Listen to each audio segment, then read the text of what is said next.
Hello दोस्तों, स्वागत है हमारे नए वीडियो में। आज की वीडियो में हम लोग एक रोमांटिक ड्रामा मूवी को एक्सप्लेन करने वाले हैं। इस मूवी के कहानी में हम लोग एक ऐसी औरत को देखेंगे जिसकी एक खूबसूरत नौकरानी होती है। ये औरत अपने नौकरानी से काफी क्लोज होती है और ये बात इसके हस्बैंड को पसंद नहीं आती है। जब भी ये हस्बैंड वाइफ इंटीमेट होते थे वो नौकरानी इन दोनों को देखती थी। आखिर इन तीनों के बीच में कैसा रिश्ता है ये हम लोग इस वीडियो में आगे देखेंगे। तो चलिए इस मूवी को शुरू करते हैं। मूवी के स्टार्टिंग में हम लोग सोफिया को देखते हैं। सोफिया ईवा नाम की औरत के यहाँ एक नौकरानी का काम करती थी। वो ईवा की बेहद खास नौकरानी थी। ईवा जहाँ भी जाती सोफिया भी उसके साथ जाती थी।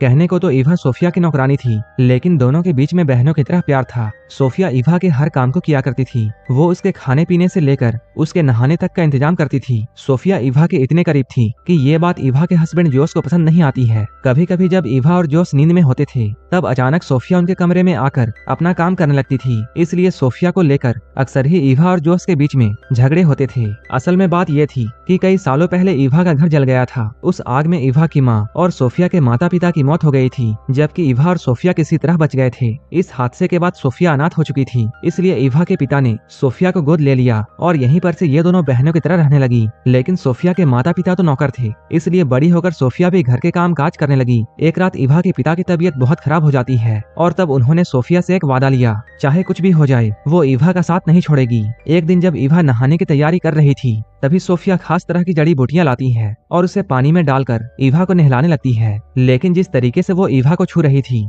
ये देखकर जॉस को काफी बुरा लगता है। जॉस सोफिया से चिढ़ने लगा था, इसलिए वो सोफिया को अब बात बात पर डांटता है। इधर सोफिया अपने आप को खुश रखने की कोशिश करती। वो अपना ध्यान भटकाने के लिए तस्वीरों से भी बातें किया करती थी। ऐसे ही एक रात जब सोफिया अपने कमरे में जा रही थी तभी उसे ईवा के कमरे से आवाजें सुनाई देती है। वो यहाँ पर रुक जाती है। इन आवाजों को सुनकर सोफिया ये समझ जाती है जॉस ईवा के साथ में इंटीमेट हो रहा है। उन दोनों की आती हुई गर्म आवाजों को सुनकर सोफिया के अंदर भी तूफान मच जाता है। इसके बाद वो जल्दी से अपने कमरे में आती है और अपने सारे कपड़े उतारकर आईने में अपने आप को देखकर सेटिस्फाई करने में लग जाती है। अगली सुबह जब सोफिया बाजार में जाती है तब यहाँ उसे स्टीव नाम का एक आदमी मिलता है। स्टीव सोफिया को अच्छा लगता था और वो हमेशा स्टीव से ही सब्जियां लेती थी, लेकिन वो जैसे ही स्टीव को देखती थी वो काफी घबरा जाती थी। सोफिया जब बाजार से आती है तब वो पूरे घर की साफ सफाई करती है और फिर खाना बनाने में लग जाती है, क्योंकि आज इनके घर में कुछ मेहमान आने वाले थे। अभी सोफिया घर के कामों को कर ही रही थी तभी उसे ये बात मालूम चलती है कि जोस एक नई नौकरानी रखने वाला है। इस बात को सुनकर सोफिया काफी परेशान हो जाती है, क्योंकि वो ईवा से दूर नहीं जाना चाहती है। इसलिए वो अब और भी अच्छे से काम करने लग जाती है। जल्द ही घर में मेहमान आ जाते हैं। इनके मेहमान नॉर्मन और उसकी बीवी जेनिफर होते हैं। नॉर्मन को यहाँ देखकर सोफिया चौंक जाती है, क्योंकि एक समय ऐसा था जब नॉर्मन सोफिया से प्यार करता था और सोफिया भी नॉर्मन को पसंद करती थी, लेकिन ईवा ने उससे नॉर्मन को छीन लिया था। नॉर्मन के यहाँ आने से सोफिया घबरा जाती है और हड़बड़ी में गलतियां कर देती है, जिसे देखकर जॉस उस पर बहुत गुस्सा करता है और वो सबके सामने सोफिया को डांटता है। थोड़ी ही देर बाद मेहमान चले जाते हैं। अब जॉस और ईवा के बीच में हमेशा की तरह झगड़ा शुरू हो जाता है और आज भी इनके झगड़े की वजह सोफिया थी। रात में सोफिया जब अपने कमरे में थी तभी ईवा उसके पास आती है। ईवा उसे कुछ भी नहीं कहती है, बस चुपचाप उसके पास लेट जाती है। लेकिन सोफिया उसे देखकर ये समझ जाती है कि उसे अब इस घर से जाना होगा। अगले दिन जैसे ही सुबह होती है सोफिया अपना सामान लेकर जाने लगती है, लेकिन जॉस उसे रोकते हुए ये कहता है, मैं तुम्हें यहाँ से निकालना नहीं चाहता हूँ, मैं तो बस इतना चाहता हूँ कि तुम हर वक्त हमारे साथ मत रहो। जॉस के इशारे को वो समझ जाती है और वापस वो अपने काम में लग जाती है। इसके अगले दिन सोफिया नॉर्मन से मिलने के लिए जाती है। यहाँ ये दोनों बहुत सारी बातें करते हैं। नॉर्मन के पूछने पर सोफिया उससे कहती है, ईवा के पिता ने मुझे बाप का प्यार दिया था, लेकिन वही ईवा ने कई बार मुझे नीचा दिखाने की कोशिश की,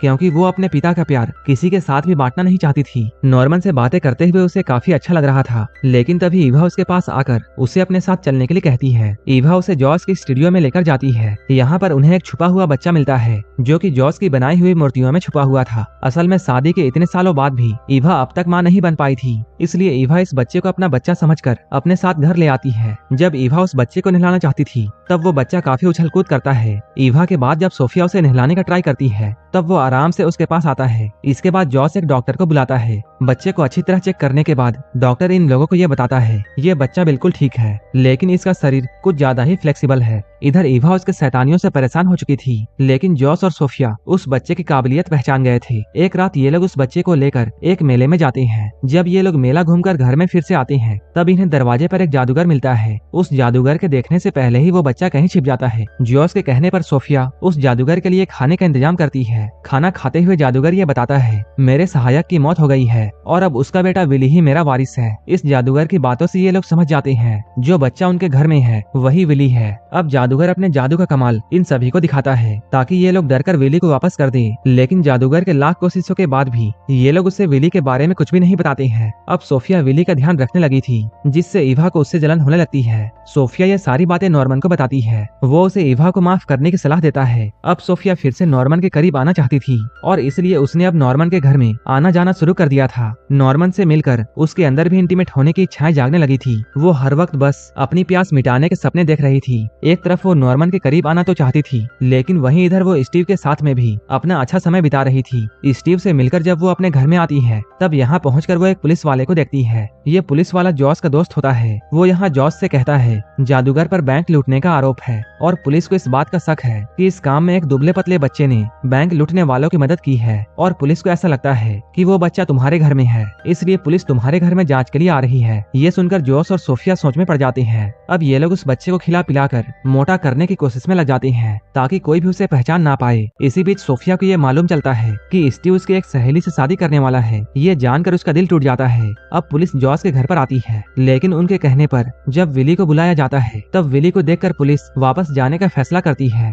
क्योंकि जॉस और सोफिया ने उसे खिला पिलाकर कम्प्लीटली चेंज कर दिया था। अब सब कुछ ठीक हो गया था। विली के बचने पर सब लोग बहुत खुश थे। विली खुश होकर इधर उधर कूदने लगता है और सोफिया उसे पकड़ने के लिए उसके पीछे पीछे भागती है। इसी बीच उसकी नजर ईवा और नॉर्मन पर जाती है, जो एक दूसरे के गले लगे हुए थे। उन दोनों को एक साथ देखकर सोफिया का दिल फिर से टूट जाता है। वो उदास होकर बाजार की ओर जाने लगती है, लेकिन तभी स्टीव उसके पास में आकर ये कहता है, मैं सिर्फ तुमसे प्यार करता हूँ और अगर तुम हाँ कहो तब हम लोग शादी करके किसी दूसरे शहर में चले जाएंगे। वो स्टीव से शादी तो करना चाहती थी, लेकिन वो ईवा को भी छोड़ना नहीं चाहती है, इसलिए सोफिया उसे मना कर देती है। इसके काफी दिनों के बाद जॉस अपने घर में एक पार्टी देता है, जिसमें वो और ईवा सभी के सामने विली को गोद लेने वाले थे। ये देखकर पार्टी में आए सभी लोग ईवा की तारीफ करने लगते हैं, क्योंकि उसके पिता कायल ने भी सोफिया को गोद लेकर उसकी परवरिश की थी। लेकिन आज पहली बार सोफिया को ईवा के तारीफ से गुस्सा आ रहा था। वो यहाँ पर जॉस को ईवा और नॉर्मन के रिश्ते के बारे में बताना चाहती थी।